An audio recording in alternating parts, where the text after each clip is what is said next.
Bonsoir, mesdames et messieurs, bienvenue à notre magazine d'une heure du débat. Nous sommes sur ce plateau en direct. Nous recevons pour vous trois politiques. Il s'agit de Maître Loulou, analyste politique indépendant.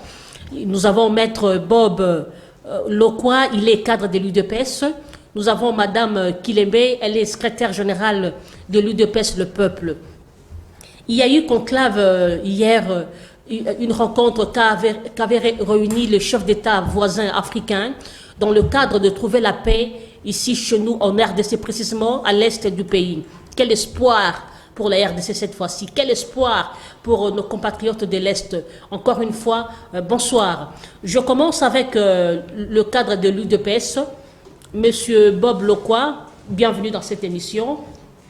Il y a eu conclave à l'est du pays, il y a eu plusieurs accords qui ont été signés par rapport à cette question de l'Est. Je peux même vous rappeler, il y a eu l'accord du M23 en 2006, il y a eu l'accord en 2009, il y a eu les accords en 2013, il y a eu l'accord cadre d'Addis Abeba. Aujourd'hui, il y a maintenant un conclave qui avait eu lieu au Kenya. À quel état d'esprit recevez-vous cette rencontre? Merci beaucoup, madame, pour nous avoir accueillis dans votre plateau. Et c'est également de discuter sur la situation qui engage la nation, celui de la sécurité de notre pays. Nous sommes tous sans ignorer que depuis 1997, l'Est de notre pays est exposé à chaque fois aux menaces des pays voisins, notamment le Rwanda et l'Ouganda, qui est aussi cité dans cette agression. Et pour nous, qu'est-ce qu'il faut faire? Il faut chercher des voies et moyens partout, afin de sortir notre pays dans cette situation. Alors voilà la raison pour laquelle, en dehors des accords que vous venez de citer là, depuis 1996 jusqu'à nos jours, il faudrait trouver la solution. Voilà la raison de ce que nous venons de voir, des rencontres de plusieurs chefs d'État de la région des pays de l'Est pour trouver la solution. Donc nous soutenons cette initiative engagée par le président de la République pour trouver la paix. Pour trouver la paix, il faut absolument se battre dans tous les moyens possibles. Comme avait dit Maréchal Mobutu, il faut même signer le pacte avec les diables pour faire sortir l'Est de notre pays de cette situation. Je crois que le président de la République et le peuple congolais sont engagés dans cette voie-là de retrouver la paix. Maître Bob, nous avons constaté, c'est vrai, cette rencontre avait réuni les chefs d'État voisins des pays de l'Est. Mais du moins, aucun chef d'État a pointé du doigt à Kagame. Il n'y a eu aucune condamnation à l'endroit du Rwanda. Pourquoi cette hypocrisie? Madame, vous voulez quoi? L'Union européenne a condamné les actes du Rwanda. Le Sénat américain a condamné individuellement chaque pays. Chacun de ces pays ont condamné les attitudes du Rwanda. Mais en diplomatie, on n'expose pas tout.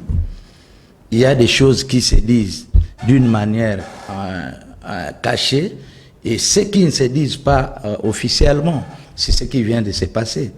Il y a un communiqué final ordonnant le déploiement des militaires de tous ces États-là pour essayer un peu, une fois de plus, d'apporter la paix à l'Est.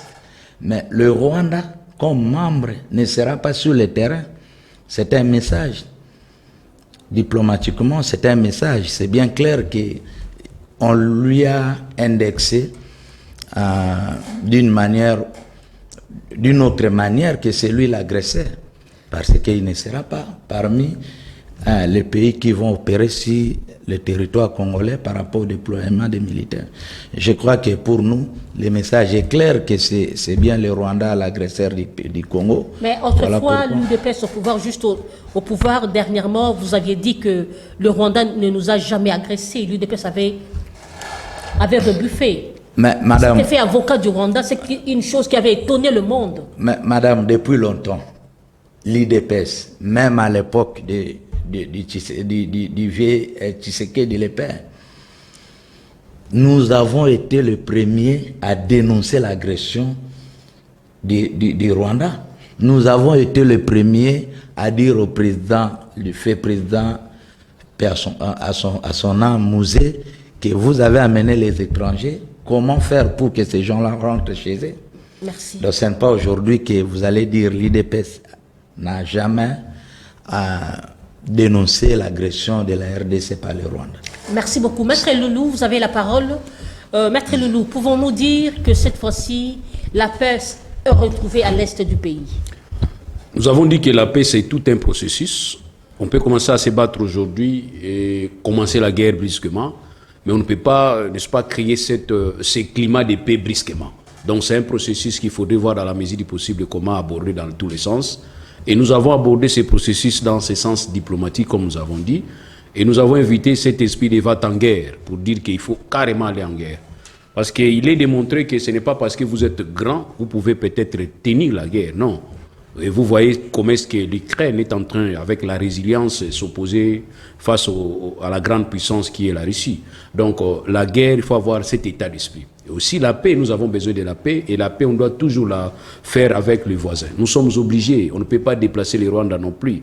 Nous sommes obligés de voir dans la mesure du possible.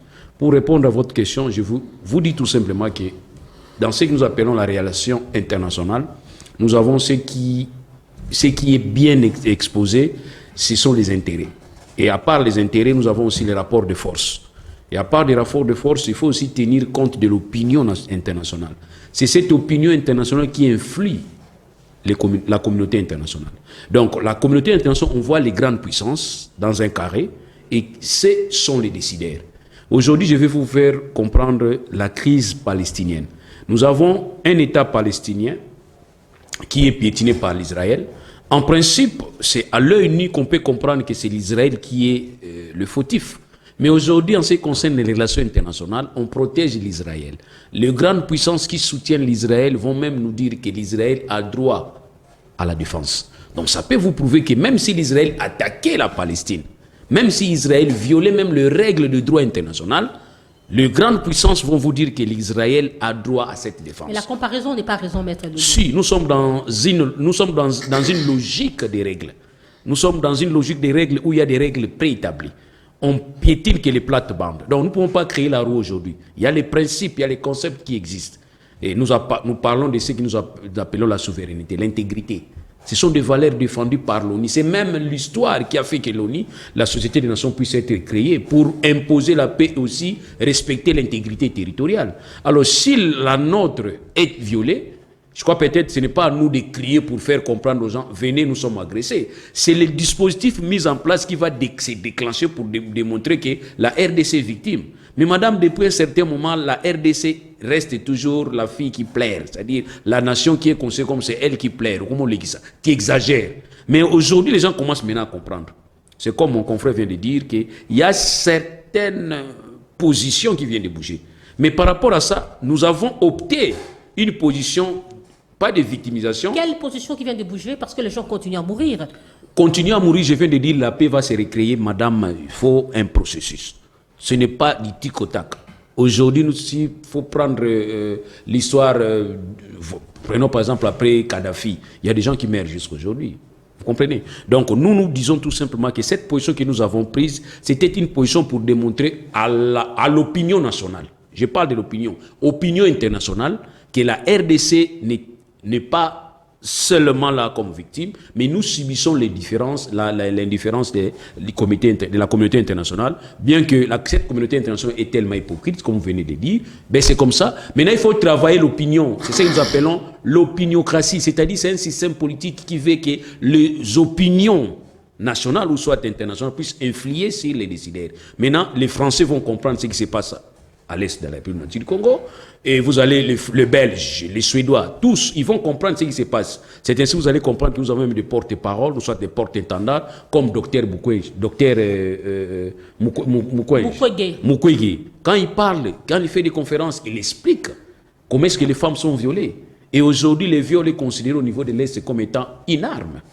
Donc tout ça, il faut passer le message aux Français, il faut passer le message aux Belges pour qu'ils influencent les décideurs. Parce qu'à un certain moment, nous, on s'est posé la question de savoir, quand nous plairons, nous sommes agressés, on nous dit non, ça c'est un problème entre les Congolais. Mais attends, si c'est un problème entre les Congolais, vous nous demandez de nous mettre ensemble entre nous. Mais c'est impossible de demander aux Rwandais de se mettre ensemble. Madame, vous parlez de leadership. Ce n'est pas une question de leadership. Mais au-delà de leadership, nous avons des limites, madame. Leadership à l'intérieur. Parce qu'une nation, c'est la population, les institutions et les territoires. Ce territoire est bien défini depuis 1885. Alors, quand vous venez chez nous, vous nous demandez le leadership. Oui, nous les acceptons. Mais au-delà des leadership, il y a des règles qui gouvernent le monde. Donc, commençons d'abord par respecter les règles. Or, nous avons senti que ces règles ne sont pas respectées pour le cas de la République du Congo. Maintenant, qu'est-ce qu'il faudrait faire? Alors, il faudrait maintenant bouger l'opinion. C'est ainsi, vous allez remarquer, madame, aujourd'hui, le peuple se mobilise. C'est la première fois. Nous avons été agressés. Laurent Désiré Kabila va nous dire cette guerre sera longue et populaire. Cette guerre est restée longue, mais elle n'était pas populaire. C'est pour la première fois que la guerre devient populaire. Pourquoi, madame, même les opposants commencent à soutenir l'armée? Et c'est ce qui a fait bouger les choses, madame. En citant le nom de Mosé Laurent Désiré Kabila, n'est-ce pas aussi c'est lui l'auteur de ce que nous vivions aujourd'hui? À ce moment-là, je vais remonter pour vous dire que la situation que nous vivons aujourd'hui, c'est aussi la faute de Léopold II. Depuis 1885. Alors faudrait-il continuer toujours à voir qui était fautif? Non, nous sommes là pour régler. Il y a des mécanismes de correction, il faut corriger. Donc l'État, c'est la continuité, il s'est limité à un certain niveau, peut-être l'option qu'il a prise, croyant peut-être c'était la bonne, or c'était peut-être la mauvaise, et il a refoulé pour dire qu'il est rentré. Maintenant, quand il a demandé à ce que les autres rentrent, c'est là où on devrait commencer maintenant à voir comment mettre des garde-fous pour qu'ils ne reviennent pas. Mais ils sont revenus, madame, après 2003, nous avons fait des accords, nous avons donné la nationalité gratuitement. Ils sont là avec nous. Nous les avons amenés ici. Mais là, nous oublions. Maintenant, on va commencer à parler. Mosé Laurent qui a amené. Oui, il a amené. Merci. Et 1885, Léopold, qu'est-ce qu'il a fait? On va commencer à plénicher sur ça. Non, nous avançons. Merci beaucoup. Maintenant, je suis avec Madame Kilembe, le secrétaire général de l'UDPS Le Peuple. Madame, vous avez suivi scrupuleusement vos deux co-débatteurs. Quelle analyse faites-vous par rapport au conclave qui avait eu lieu hier au Kenya? Merci beaucoup. Je les ai suivis, mais je ne vais pas embrayer sur ce qu'ils viennent de dire. C'est-à-dire, vous avez d'abord la question, vous l'avez formulée comme quel espoir pour l'Est du Congo? Non, moi je ne dirais pas quel espoir pour l'Est du Congo. Moi je dirais quel espoir pour le Congo. Parce que ce n'est pas l'Est du Congo qui saigne, c'est tout le Congo qui saigne. Alors, pour revenir à l'essentiel, d'abord, il n'y a pas de guerre au Congo.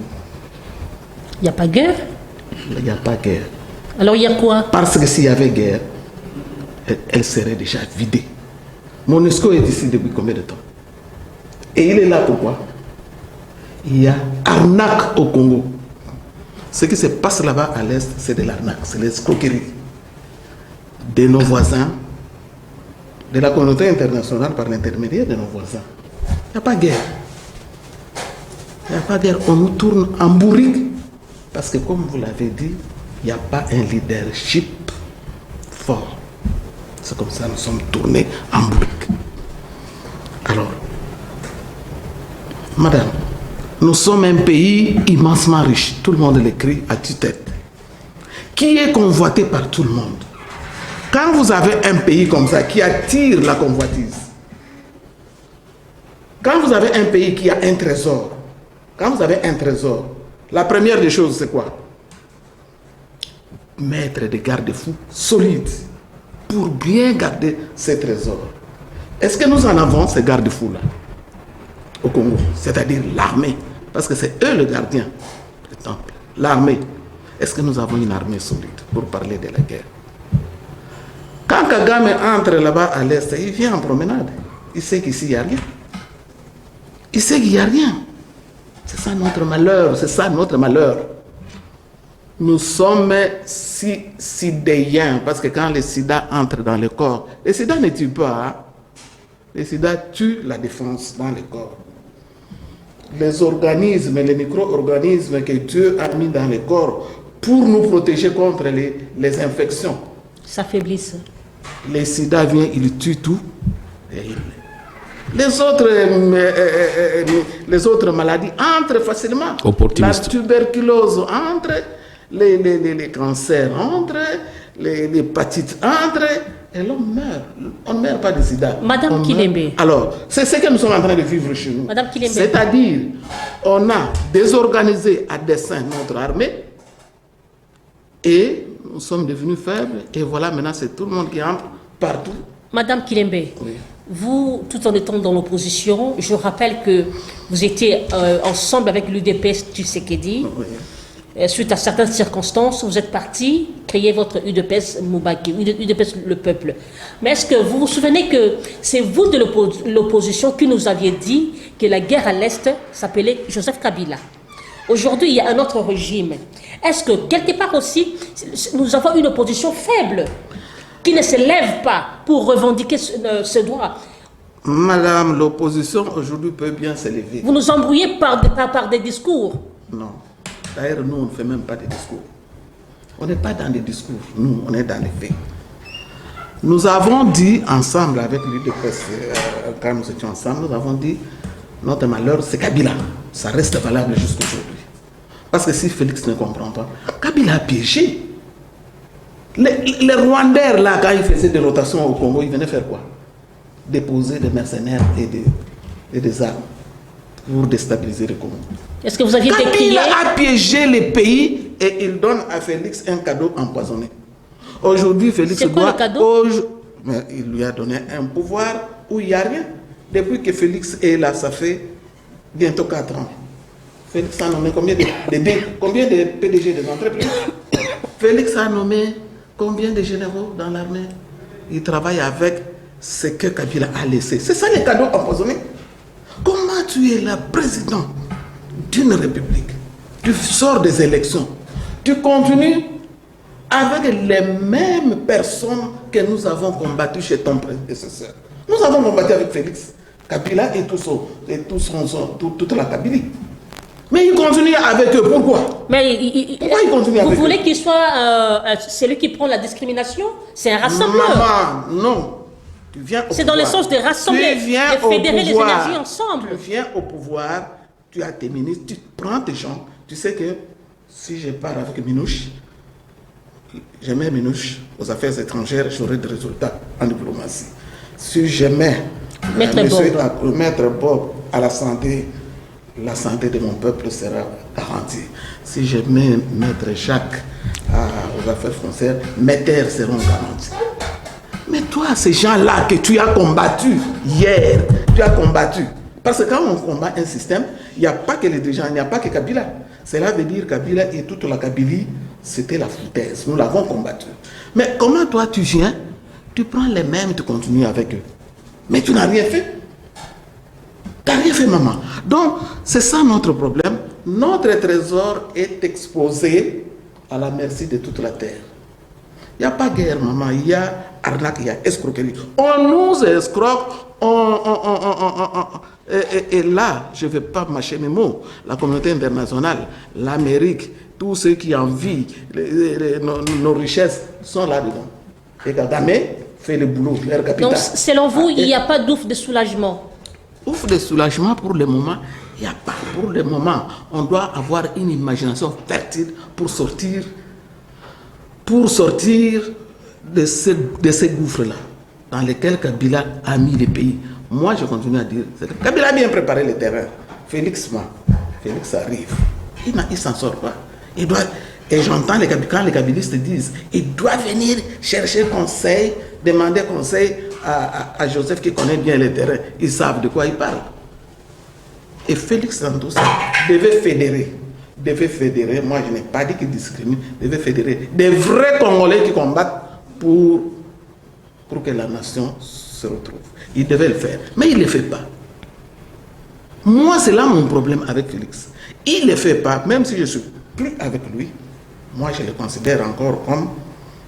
Parce que chaque fois que je suis avec les kabylistes, moi je défends le pouvoir de Félix.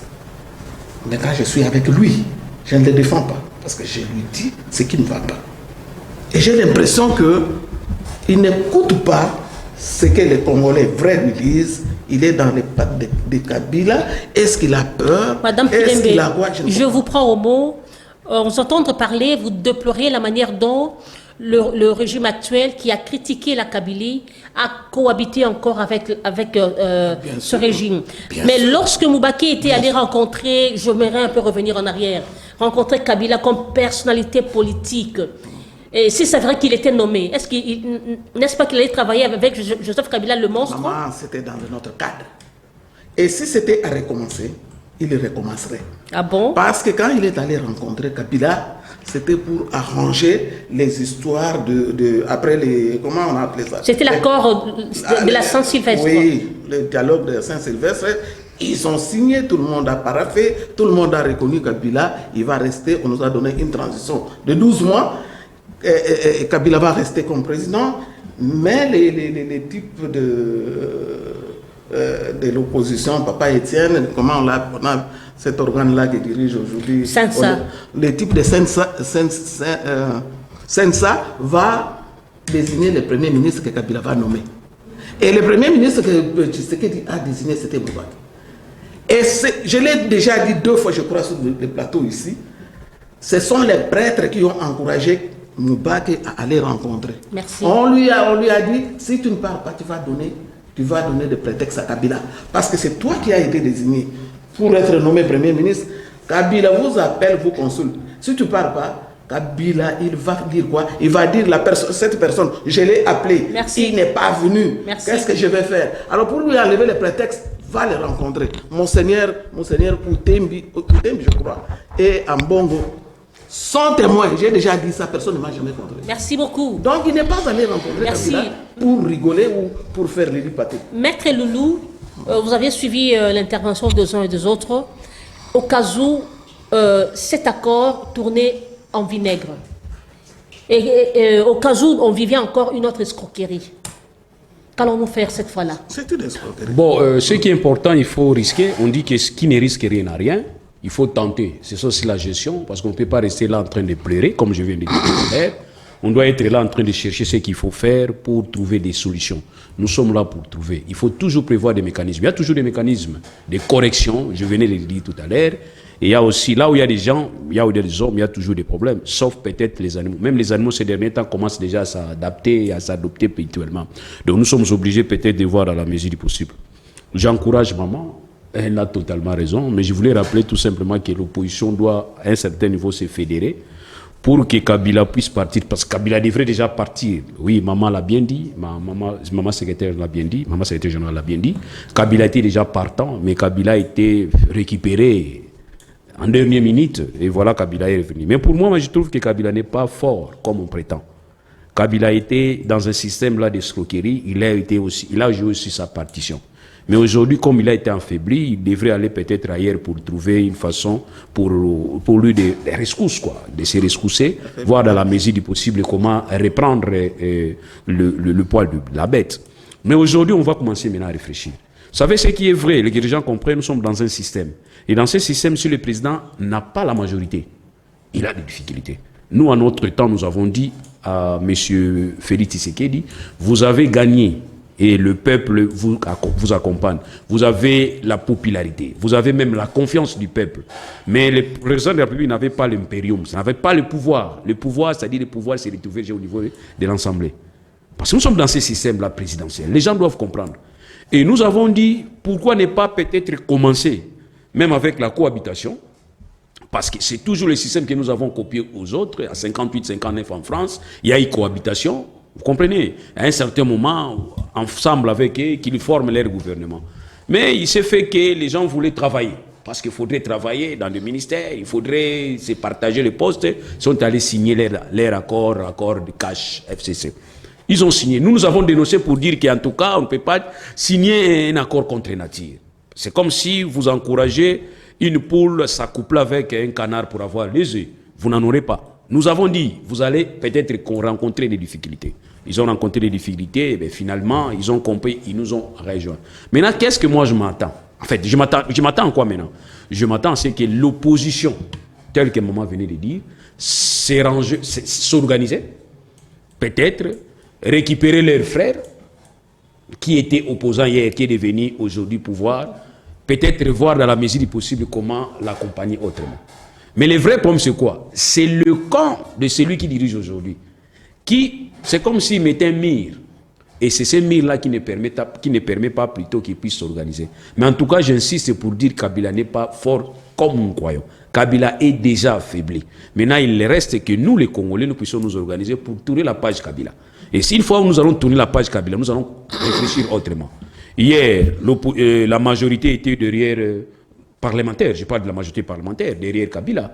Aujourd'hui, nous avons démontré, aujourd'hui, la majorité n'est plus derrière Kabila. Par le débauchage que l'UDPS a décrié hier, l'opposition a décrié. Nous avons décrié cette incohérence, c'est-à-dire cette prostitution politique. Mais à un certain moment, ça a payé quand même. Nous devons quand même tourner la page Kabila. On ne doit pas rester derrière Kabila. Toutefois, à chaque fois qu'il y a quelque chose qui ne va pas, c'est Kabila. Non. Nous devons réfléchir pour trouver. Parce que eux qui étaient dans l'opposition hier nous parlaient des solutions faciles à trouver. Ils sont maintenant au pouvoir, les solutions n'arrivent pas, ils vont commencer à se scinder, et là, ça fragilise aussi l'opposition. Et ça donne maintenant chaque fois force à Kabila de penser et de croire que Kabila est toujours fort. Or, Kabila n'est pas fort. Kabila n'est plus fort. Dans ces schémas politiques, vous ne verrez plus Kabila commencer à convaincre. Mais si Kabila va revenir, c'est parce que quelque part, nous-mêmes, nous sommes en train de nous mettre des bâtons, et puis à un certain moment, on se met les pots de banane, on glisse, et puis Kabila va maintenant revenir. Vous n'avez pas répondu à ma question. Au cas où cet accord accouchait d'une souris. Nous parlons de l'accord d'hier. D'hier. Bon, nous avons essayé, madame. Nous avons essayé. C'est cette volonté d'aller trouver la paix, c'est ce qui compte. Je viens de vous dire tout à l'heure, il faut travailler l'opinion internationale. Il ne faut plus compter sur la communauté internationale. La communauté internationale, c'est elle qui soutient Rwanda. Rwanda, en réalité, n'est que marionnette. Rwanda, c'est vraiment sous-traité. Le Rwanda est sous-traité. Même Kagame lui-même sait que face à la RDC, il ne sera pas. Mais du moins, derrière, il y a des multinationales, il y a la communauté internationale qui appuie. Vous comprenez? Mais maintenant, nous devons plus travailler. Je parle de l'opinion. Nous devons plus parler de l'opinion, travailler l'opinion. Et aujourd'hui, l'opinion nationale, nous avons compris. C'est ainsi vous venez de constater que la guerre devient maintenant populaire. Parce que maintenant, c'est le peuple. Aucun opposant peut maintenant passer à la télévision pour dire que je ne soutiens pas la FARDC. Vous allez comprendre, celui-là va écoper peut-être d'échecs prochainement. Mais tous, nous sommes derrière la FARDC. Ça, c'est déjà une popularité qui arrive. Maintenant, nous sommes maintenant obligés de canaliser. C'est ainsi, je regrette aujourd'hui quand j'apprends qu'ils vont commencer à arrêter tout le monde, même ceux qui portent des tenues militaires. Non, démobilisons la troupe, ça dit quoi? Il faut avoir du langage pour faire comprendre, oui, ce que vous avez fait, vos réactions, et ça a quand même payé à un certain moment, nous avançons. Mais dire que nous allons commencer à vous arrêter, non, moi je crois peut-être que ce n'est pas le moment de démobiliser le peuple. Merci. Je donne la parole à Maître Bob Lokwa. Maître Bob, je pose la même question. Au cas où cet accord, la rencontre d'hier, a couché d'une souris. Bon, madame, je crois que la RDC vient de signer un accord pour tenter, une fois de plus, de ramener la paix. Le énième. De ramener la paix à l'est de notre pays. Alors, donnons la chance à cet accord. Donnons la chance. Nous avons toujours signé des accords qui n'aboutissent à rien. En comptant sur la bonne foi des autres, parce que le Congo a toujours été un pays qui respecte les accords. C'est toujours comme ça lorsque vous êtes entouré de neuf voisins de mauvaise foi. Et vous êtes un pays convoité par tout le monde. Il y a toujours des histoires pareilles, mais pour la situation du Congo, c'est vraiment assez. Nous avons vraiment assez de cette situation parce que depuis 1996 jusqu'à ce jour, l'insécurité bat les plans à l'est du pays. Les massacres de notre peuple, les viols, n'en parlons même pas. Le pillage, ça devient, l'Est devient, c'est depuis longtemps. N'est-ce pas aussi c'est un aveu d'échec de la part de votre pouvoir? Quel échec, madame? Le chef de l'État avait dit. Quel échec? Il s'est considéré président de la République le jour où il y aura la paix à l'Est du pays. Oui. D'ailleurs, il avait promis d'aller s'installer là-bas. Ça, il est juste parti pour une, 2 semaines, il est retourné. Le président de la République est partout dans toutes les provinces représenté par les gouverneurs. Donc, vous ne pouvez pas dire que le président n'est pas Mais la à l'est parole donnée du est pays. une parole d'honneur quand même. Mais vous avez vu la parole comment... du chef doit être respectée par lui-même. Vous avez vu comment le président de la République a quitté Kinshasa pour s'installer durant 14 jours à Goma et dans les environs. Donc, je suis d'accord avec madame quand il parle de la situation de l'Est. Dans ces points-là, il n'y a pas d'opposition, il n'y a pas de majorité. C'est une situation qui touche à l'intérêt général de notre pays. Et aujourd'hui, tout le monde est mobilisé pour que la paix revienne à l'est de notre pays. Donc pour nous, essayons un peu de donner une fois de plus la chance à cet accord pour que la paix revienne. Bon, quant à la situation de Kabila, ou à ce que les gens disent d'une leadership défaillante, défaillante, nous disons, nous avons... Le président de la République, Félix Tshisekedi, a hérité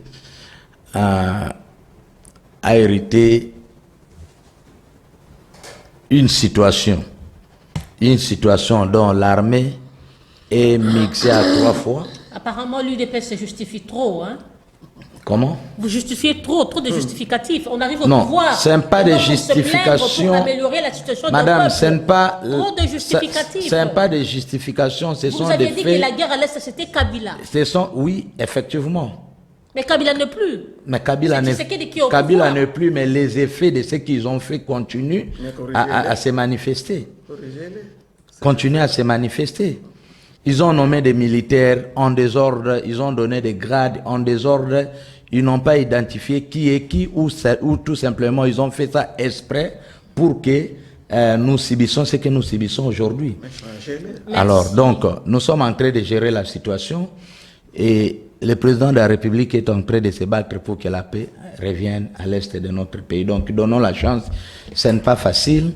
Comme madame a dit tantôt, pourquoi est-ce qu'il a trouvé des généraux là, ils ne changent pas. Il a trouvé des ceci, ils ne changent pas. Non. Lorsqu'il était question de se séparer avec l'FCC, puisqu'il y avait l'opportunité, puisqu'il y avait possibilité, puisque le président a écouté la population, nous ne sommes plus avec eux. Merci. Mais il s'agit de la question de l'armée. C'est une situation très sensible qui touche à la sécurité de la nation. Merci. Il faut le faire avec beaucoup de sagesse et de prudence. Donc, nous devons être patients en attendant que la situation évolue sur le terrain. Je crois que le président va faire la mise en place de l'armée pour nommer des Congolais vrais qui ont l'amour du pays et qui sont capables de défendre l'intégrité de notre nation. Maman Kilembi, je suis maintenant à vous. Vous avez suivi l'intervention des uns et des autres. Au cas où les choses ne marchaient pas, vous de l'opposition, qu'allez-vous faire? Madame, ça ne marchera pas. Cet accord-là attendez. Cet accord-là de Nairobi, ça ne marchera pas. Nous avons la MONUSCO sur place. La force la plus grande que l'ONU ait jamais déployée sur la terre est là sur place. Donc on est en train de nous dire aujourd'hui que MONUSCO, qui est bien outillé comme il l'est, n'est pas arrivé à déloger tous ces bandits-là qui hument l'est de notre pays. Que c'est Nairobi, que ce sont les accords de Nairobi qui vont mettre fin à ça. Madame, arrêtez de faire rire les vaches. Pourquoi vous voyez toujours le noir? Le pessimisme, pourquoi? Non. C'est le réalisme. Est-ce que vous allez... Madame, dans ces Nairobi-là, qui sont membres? Rwanda, Ouganda, Kenya lui-même, et les Tanzanie et consorts. Vous trouvez qu'ils sont mieux outillés que la MONUSCO, qui est là depuis plus de 20 ans? Non. C'est ça. Nous, on réfléchit. Ça ne marchera pas. Un accord de plus inutilement. L'ONU n'est pas arrivé à mettre fin à cette affaire-là. C'est Nairobi qui lui-même se bat là-bas avec les Chebab. Il n'arrive pas. Qui va mettre... Mais les militaires là, cette force-là, j'ai appris cette force-là des États de l'Est. Leurs militaires sont sont dans le MONUSCO. Les militaires sont, mais Ouganda, les militaires qui sont venus fraîchement de l'Ouganda il y a 10 mois ou combien de mois, sont à l'Est. Rwanda, c'est eux qui nous combattent. Mais comment vous réfléchissez, vous, les Congolais? Vous ne trouvez pas que c'est dans une toile qu'on vous amène? Quand on dit, nous disons ça, oh, vous êtes pessimiste. On n'est pas pessimiste, on réfléchit, on regarde. Ça va amener quoi? Ça ne va rien amener, madame. Et vous proposez quoi? Maman, il faut pointer du doigt les vrais commanditaires de cette arnaque-là qui se passe à l'Est. Cette escroquerie-là, c'est la communauté internationale, représentée par l'ONU. Moi, j'étais à la place de Félix. Je vais prendre Guterres, si c'est votre Guterres là-bas. Guterres, si c'est le secrétaire général de l'ONU. Moi, je vais m'asseoir chez Guterres, je vais m'asseoir chez les Biden, si c'est Biden, les Américains. C'est eux, les Français, les Allemands, c'est eux. Ce n'est pas le Nairobi, menu fretin. C'est pourquoi nous disons cet accord-là, un accord pour rien de plus, perte de temps, perte d'énergie, perte de nos compatriotes qui sont en train de mourir parce qu'ils sont là. Mais les gens continuent à mourir. Et ils ont dit, M23 reste dans sa position. J'ai suivi. Nous suivons ça. Reste dans la position où il était. C'est quoi? Merci beaucoup. Pourquoi il ne décrète pas MONUSCO rentre d'abord, M23 rentre d'abord, puisqu'ils sont forts, puisque c'est leur master. Non, à la position on a, parce que eux, quand ils vont venir avec leur force, c'est on balkanise. Merci beaucoup. Je suis toujours avec vous par rapport au second sujet. Madame Kilembe, le reste de Lumumba est arrivé, là-dedans est arrivé. Est-ce que y a-t-il de réconciliation sans justice? Maman, il n'y en a pas. Il n'y a pas de réconciliation sans justice. D'ailleurs, cette dent-là qu'on remet comme ça, comme un jouet, un jouet de nos bébés, prenez. Maman, vous vous rendez compte? Je suis choqué. Les messieurs qui auraient, semble-t-il, conservé cette dent, qui a tué Lumumba, qui a pris la dent et qui l'a remis, je ne sais pas, à son pays pour le remettre au Congo, avec délectation irréclarée sur toutes les chaînes internationales de télévision. Moi, je l'ai suivi. Comment ils ont tué Lumumba et tout. Et il est là, peinard, personne ne le poursuit. Mais enfin, même si nous sommes des nègres, nous sommes des êtres humains, créés à l'image de Dieu. Et cet homme-là est tranquille. Et les gens sont partis recueillir la dent de Lumumba et ça dit ça en mot. Non. Il faut un procès. Il faut un procès international. Ces gens-là doivent payer. Lumumba, ce n'est plus Lumumba. Lumumba, c'est un problème congolais. Mais c'est quand même un effort que le gouvernement actuel a fourni. Non, je ne suis pas d'accord avec cet effort-là. Je ne suis pas d'accord avec cet effort-là. Lumumba, c'est un patrimoine national. Lumumba, le combat de Lumumba, ce n'est pas le combat de Lumumba et sa femme et ses enfants, c'est le combat du Congo. Et tout Congolais doit s'approprier ces combats-là. On ne doit pas, notre gouvernement a fait un effort pour demander, donnez-moi la dent de notre héros. Et ça c'est fini. Non. Un procès. On doit ouvrir un procès international à la place publique et ces gens-là doivent répondre et il doit y avoir réparation, madame. Merci beaucoup. Maître Loulou, le reste ou encore le relique de Lumumba est arrivé. Nous allons dire que la page de l'histoire est effacée? Non, pas effacée. L'histoire ne s'efface pas. L'histoire reste. Un peuple qui ne sait pas son histoire risque de sombrer dans le néant. Donc nous sommes obligés de connaître. D'ailleurs, nous sommes obligés de raconter. Nous sommes obligés de raconter ces histoires à nos enfants. Il faut vraiment qu'on nous dise exactement Lumumba est décédé. Pourquoi? Parce que vous allez remarquer le discours tenu par le roi dernièrement à Kinshasa, c'est presque le même discours tenu par Lumumba, qui demandait à ce qu'on puisse voir dans la mesure du possible comment réparer et voir dans la mesure du possible aussi comment sanctionner ce qui pouvait l'être. Donc si aujourd'hui on va dire que cette histoire nous devons tourner la page, Moi, je me pose la question, pourquoi nous tournerons la page à partir du moment où nous ne savons pas exactement? Parce que nous devons savoir, les restes du corps de Lumumba se trouvent où, quand vous nous avez ramené la dent. Et la dent, là, on peut aussi ramasser une dent au niveau d'un dentiste, et puis on va vous la présenter comme telle. Donc, il faut aussi faire des ADN pour définir réellement. Ça peut aussi être l'anarque, comme maman vient de le dire. On vient vous rapporter une dent de quelqu'un qui a même âge que Lumumba, on va vous dire que voilà cette dent. Et nous voulons plus l'histoire, savoir exactement pourquoi il était tué, pourquoi on l'a assassiné. Parce qu'on ne parle pas de mourir seul. Lumumba n'est pas décédé du pali. Lumumba a été vraiment assassiné, ils les reconnaissent, et on vient vous dire, c'est comme un voleur qui va vous dire, ou soit un assassin qui va vous dire, moi, je viens vous remettre les habits de votre père, c'est moi qui l'ai tué. Et puis on va commencer à fêter, je ne sais pas.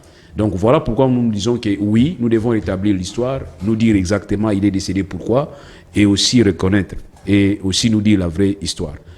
Parlant de ce que maman, secrétaire général, venait de dire, oui, il a pointé du doigt pour dire que c'est la communauté internationale. Vous allez remarquer, c'est presque le même discours, c'est presque le même langage. Nous parlons presque le même langage. Maintenant, il y a un problème maintenant de se positionner. Et il a raison quand il dit que le gouvernement doit prendre des positions. Je prends l'exemple de Mali. Au niveau de Bamako a décidé pour dire que, même en ce qui concerne le renouvellement du mandat de l'ONU, la junte malienne n'est pas d'accord pour dire qu'en tout cas on doit examiner. Et la junte est allée même proposer l'assistance douanière, c'est-à-dire le service russe, voir ce qu'ils ont fait au niveau de Centrafrique. Parce qu'au niveau de Centrafrique, on ne parle plus de Tcheleka, on ne parle plus de Balaka, c'est fini, terminé. Tous ces gens-là sont maintenant des pasteurs. Parce que quand Ouanière et ces Russes sont venus, ils ont réglementé. Et dans tout ça, il faudrait aussi reprocher l'ONU, exactement, parce que la mission, soit les missions essentielles de l'ONU, par rapport à la création de l'ONU au niveau de la Société des Nations, l'ancêtre de l'ONU, c'était maintenir la paix et protection internationale. Donc ici, nous sommes en difficulté. En principe, c'est l'ONU qui devrait nous aider. Si aujourd'hui, nous sommes allés nous rabattre pour trouver des solutions régionales, madame, c'est parce que quelque part, l'ONU n'a pas fait son travail. Si l'ONU pouvait faire bien son travail, écoutez, même nous, le gouvernement, ou soit l'État congolais, on pouvait peut-être se croiser les bras pour dire qu'écoutez, écoutez, c'est l'ONU qui va faire tout. Je vous donne l'exemple de l'Angola. L'Angola aussi a connu des difficultés terribles, madame. Mais après que l'Angola connaisse des difficultés, c'était question qu'on puisse organiser des élections. L'Angola a refusé pour dire que l'ONU, vous ne venez pas.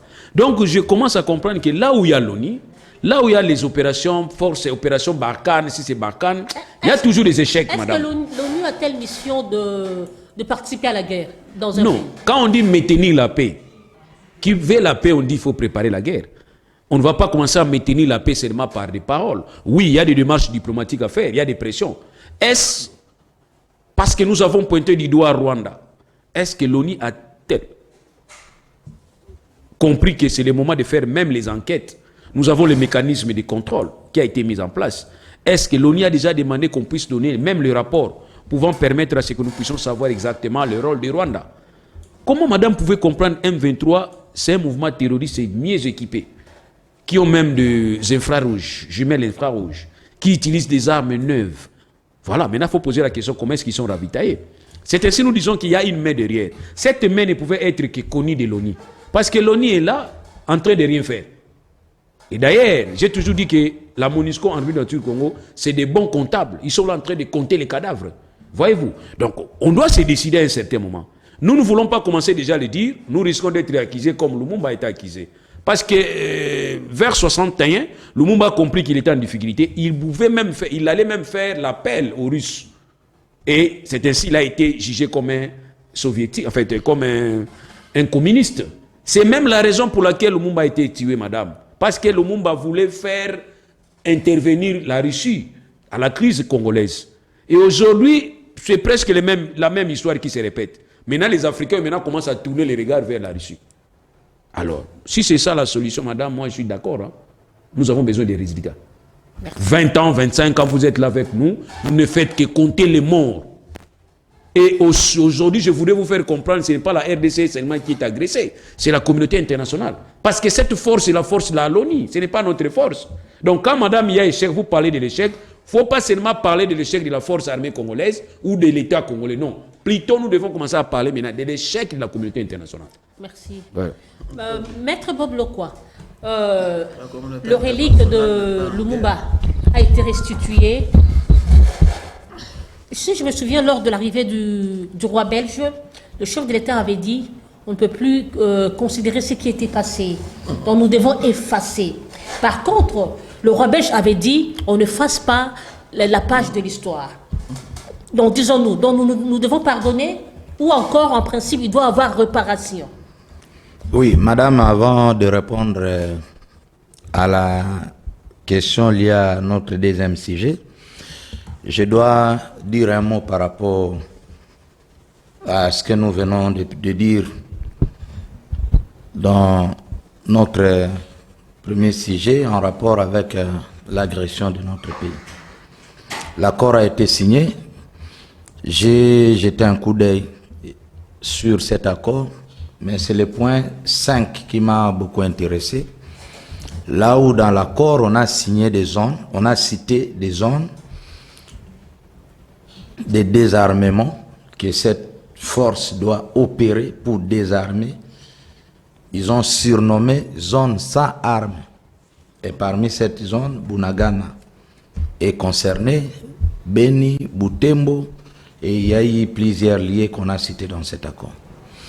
Cela veut dire que le mandat de MONUSCO est tout à fait différent avec celui des pays de l'Est, parce que là, il sera question de désarmer les groupes armés.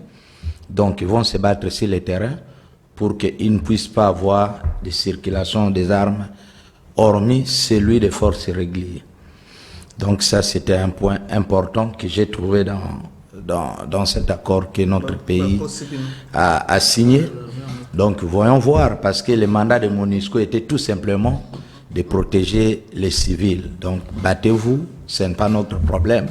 Nous, notre problème est seulement de protéger les civils. Malheureusement, ils n'ont pas protégé ces civils-là pendant aujourd'hui plus de 20 ans qu'ils sont avec nous, avec un budget que nous ne pouvons pas imaginer.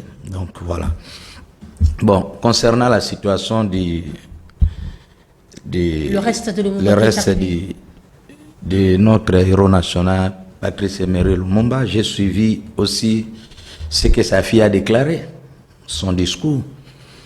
Il se pose la question, et c'est la même question que tous les Congolais se posent souvent, comment est-ce que Lumumba est décédé? Et c'était où? Le reste de son corps est où? Son corps, il a été enterré où? Et qui l'ont tué? Toutes ces questions-là. Jusqu'à ce jour, n'a pas trouvé de réponse. Ce qui veut dire, lorsqu'il y a assassinat, et que les auteurs de cet acte ont reconnu qu'ils ont assassiné Lumumba, avant de nous restituer les restes de Lumumba, on devrait d'abord juger les auteurs. Vous restituez les restes de Lumumba sans justice. Qu'est-ce que cela veut dire? Mais c'est au gouvernement... Cela veut tout simplement dire qu'il n'y a pas de respect pour le peuple congolais. Parce que Lumumba a défendu la cause de notre nation. Lumumba a défendu la liberté de notre peuple. Lumumba a défendu l'indépendance de notre pays, dont nous sommes en train de se battre jusqu'à ce jour. Mais lorsque le chef d'État dit que non, on ne peut plus reconsidérer tout ce qui est passé. Quelque part aussi, c'est une passivité de sa part. Moi, je ne parle pas des opinions de X ou Y. C'est le chef de l'État. Non, j'ai dit ceci.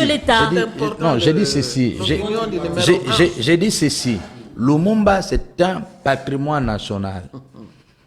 Alors, est-ce qu'il faudrait que les choses se passent comme ça vient de se passer? À mon avis, d'une part, j'ai dit tout simplement non, mais on devrait... C'est vous qui dirigez le pays. J'impose la question. C'est mon opinion. Ça, j'ai dit, c'est mon opinion. Cela m'engage que moi. Alors, j'ai dit ceci, que même la famille de Lumumba devrait à un moment continuer à déclarer justice comme ils ont toujours fait. Mais bien entendu, depuis 1961 jusqu'à aujourd'hui, ils continuent à déclarer une chose qu'ils n'ont jamais obtenue parce que la communauté internationale, la Belgique, semble être plus grande que la RDC sur le plan des rapports de force. Ils ont assassiné Lumumba. Lumumba et la famille de Lumumba le Congo devrait bénéficier de la justice pour les auteurs de cet acte. Alors, aujourd'hui, du moins, la famille a décidé que l'on puisse ne fût-ce que voir là on a enterré les restes de Lumumba. Lumumba devrait avoir ne fût-ce qu'un endroit où les générations à génération sauront qu'on avait enterré Lumumba ici. Parce que depuis qu'il est parti, il n'y avait pas un tombe pour Lumumba. Donc c'est une première. De ce côté-là, nous louons les efforts diplomatiques menés par le gouvernement Samba Lukonde pour qu'aujourd'hui, du moins... Vous louez les efforts? Les efforts, Les choses ne marchent pas. politiques pour que les restes de Lumumba puissent venir. Mais la manière dont ça s'est passé, sans justice, ne respecte pas du tout le combat qu'a mené Lumumba, l'humiliation que le peuple congolais a subi à travers cet assassinat de notre premier ministre. Et donc, c'est tout ce que nous pouvons dire par rapport à cette situation. Nous tournons déjà vers la fin de l'émission. Je passe le micro à Maître Loulou. Maître Loulou, quelles sont les pistes de solutions pour que nous sortons le pays dans ce gouffre? C'est simple parce que nous sommes face à la communauté internationale qui devrait en principe être notre allié. On se rend compte qu'elle est là, pas comme allié, mais plutôt comme complice de ce qui se passe. Autant il condamne ce que Poutine fait contre l'Ukraine, autant il devrait aussi commencer à faire ne fût-ce que des pressions. Parce que vous savez, dans la diplomatie, presque il y a des canaux. Et presque ces canaux-là qui fonctionnent plus que nos déclarations. Donc, un chef de l'État peut même s'agenouiller devant un grand. Là, on ne vous dira pas. Vous voyez, donc Kagame n'est pas le tout-puissant, Kagame n'est pas l'omnipotent. Kagame répond aussi à certaines conditions et puis il est aussi humain. Il peut aussi subir des pressions. Donc, vous allez remarquer, le peuple congolais s'est levé. Et moi, j'ai toujours dit que si ce peuple congolais pouvait bien comprendre que sa sécurité devrait d'abord passer par lui-même, comme Mouzé pouvait bien le dire, prenez-vous en charge, et que nos frères rwandais aussi se prennent en charge, que les Ougandais aussi se prennent en charge. Madame, vous allez remarquer que les décideurs vont se plier. Et c'est la première fois que nous avons vu la population aller vers la frontière, tenter même entrer. Et imaginez que si aussi nos frères rwandais aussi pouvaient dire que non à la guerre, nous soutenons nos frères congolais, nous soutenons aussi nos frères ougandais. Je crois peut-être, madame, nous pouvons trouver déjà une solution. Merci. Ne comptons pas sur la communauté internationale qui est en train de faire les calculs. Parce que cette guerre économique, nous lui avons dit déjà bien longtemps que cette guerre n'est pas la guerre classique. Parce que comme madame a dit tout à l'heure, il n'y a pas la guerre en République du Congo, parce que la guerre doit être déclarée au regard de l'article 86 de notre Constitution. Merci beaucoup. Madame Kilembe, quelles sont les pistes et les solutions pour que nous puissions sortir de ce gouffre? Pour qu'un jour nous disions à nos enfants que nous avons battu et nous avons mené le bon combat. Il faut que ceux qui dirigent le pays renforcent les leaderships. Il faut qu'il y ait bangabiso. On ne nous craint pas. On nous prend pour des menus frétins. Il faut renforcer le leadership. Il faut taper les points sur la table à Nairobi, là-bas, quand on y arrive. Il faut qu'on sente que le Congo est ici en grande colère. Il faut qu'ils sentent ça. Il ne faut pas les jouer les bipatés. Alors, il faut que la communauté internationale sache que nous avons découvert leur jeu. Ils jouent un jeu très malsain à l'endroit du Congo, de la RD Congo. Et ça, c'est à nous à leur faire savoir. Il faut qu'ils sachent. Je vais vous donner un exemple, madame. En 2006, nous, UDPS, nous ne sommes pas allés aux élections. En 2011, avec les pressions de la base, de la population, finalement, le chef, Pape Etienne, a décidé qu'on aille quand même pour sauver un peuple en danger. Les élections ont eu lieu au mois de novembre. Moi, en juillet, j'étais en Allemagne, j'étais au Bundes. Papa Etienne, on l'a invité par les Allemands pour lui dire de ne plus faire la politique des chaises vides, tutti quanti. Il m'a envoyé, je l'ai représenté là-bas. Les Allemands nous ont dit non, dites à Etienne qu'il ne laissait plus les chaises vides et tout ça. Hein, pourquoi il a séché les élections en 2006. Je leur ai dit, au Parlement allemand, au Bundes, j'ai dit, à l'époque, Gbagbo était en prison déjà, venait d'être acheminé. J'ai dit, si Tshisekedi est entré dans ces élections-là, il allait l'emporter la main haut et personne n'allait le proclamer vainqueur.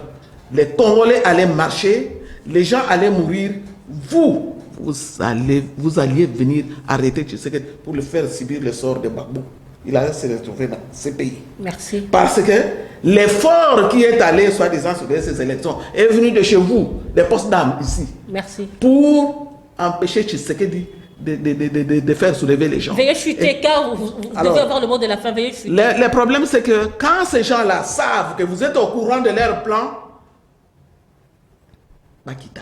ils baissent. Et quand vous êtes là à faire aussi les chiens couchants, non, oui, comme vous dites que nous cessions les hostilités, comme vous dites qu'on ne poursuive pas les Rwandais, nous n'allons pas les suivre, bon voisinage. Veuillez dire aussi votre mot de la fin directement. Bon voisinage, bref. La communauté internationale, qui est les maîtres à penser de Kagame et Museveni, doit savoir que nous sommes au courant de ce qu'ils font et qu'ils doivent arrêter. Et nous devons mettre les mécanismes pour qu'ils sentent que nous sommes au courant de leur jeu et qu'ils doivent cesser avec ça. Quant au truc de Lumumba, il faut une justice transitionnelle pour cette affaire. On ne doit pas laisser passer ça comme ça. Merci. C'était ça votre mot de la fin. Maître Bob, quelles sont les pistes de solutions et puis vous donnez votre mot de la fin. Oui, les pistes de solutions durables par rapport à la situation de la sécurité de notre pays doit d'abord être la prise en conscience de nous-mêmes, la prise de conscience de nous-mêmes. Nous-mêmes, Congolais. Nous devons prendre conscience. Nous sommes très conscients. Nous sommes à peu près 100 millions de Congolais et que nous pouvons construire une armée. Et surtout que sur les 100 millions, il y a à peu près 80 millions de jeunes. Nous ne devons pas attendre ce que nous sommes en train de faire, ce que le pays est en train de faire. Négocier les accords, tenter de trouver des solutions, n'est que des solutions apparemment précaires, parce que nous-mêmes, nous devons nous organiser. Nous devons renforcer notre armée, voire même recruter les jeunes pour avoir une armée réellement républicaine, remplie de Congolais. La situation actuelle de notre armée ne permet pas d'avoir la sécurité durable à l'est du pays. Donc nous devons nous-mêmes nous organiser, reconstruire notre armée, recruter les jeunes, bien qu'on a des accords que nous espérons aboutir, mais nous devons prendre les choses à main nous-mêmes Congolais. Merci beaucoup. Ensemble avec le président de la République, je crois que nous arriverons. Merci beaucoup. Maître Loulou, veuillez conclure l'émission. Oui, merci beaucoup pour cette faveur que vous venez d'offrir. Je voulais tout simplement dire que nous devons rester comme des Israéliens face à leur agresseur habituel, naturel, qui est la Palestine. Et nous devons avoir cet esprit. Ce qui est important ici, c'est d'abord l'intégrité à protéger. C'est comme si une maison est en train de se brûler. Nous sommes à l'intérieur, les enfants. Nous devons privilégier d'abord d'éteindre le feu et puis, dans la mesure du possible, voir comment est-ce que nous pouvons continuer à préserver cet état. Et dire à tout le monde que notre vrai ennemi, ce n'est pas tellement le peuple rwandais, ce n'est pas tellement le peuple ougandais, mais c'est plutôt la politique, ou soit les politiques rwandaises et les politiques hégémoniques et belliqueuses de Rwanda en République du Congo. Donc, je vais vous faire comprendre, même l'artiste qui a été assassiné, Isidore Tshisekedi, il n'a pas chanté. Il a chanté. Nous avons aussi l'autre opposante de Paul Kagame. Tous sont des Tutsis, mais opposantes à Paul Kagame. Donc on ne peut pas commencer à sanctionner tout le monde parce que les Tutsis, non. Nous devons éviter parce que c'est ce qui a fait que nous aussi les héros à un certain moment avec Mobutu, nous avons eu les problèmes. Partout on nous disait que Zairens Mutumaluku, Tiwe Zairua, Tikanyoka. Pourquoi? Parce que nous avons eu une mauvaise politique. Cette fois-ci nous devons comprendre que la guerre ce n'est pas contre les Rwandais, ce n'est pas contre les Ougandais. Mesdames et messieurs, nous sommes arrivés à la fin de cette émission. Nous vous rappelons que nous recevions pour vous Maître Loulou, analyste politique indépendant, Maître Bob Lokwa, cadre de l'UDPS, et Madame Kilembe, secrétaire générale de l'UDPS Le Peuple. Avec eux, nous avons parlé sur la question de l'Est par rapport au conclave qui avait eu lieu hier au Kenya. Quel espoir pour le peuple congolais. Merci de votre attention soutenue. Que Dieu bénisse la République démocratique du Congo. Que Dieu garde nos FARDC et que Dieu protège son peuple. Au revoir, Inch'Allah.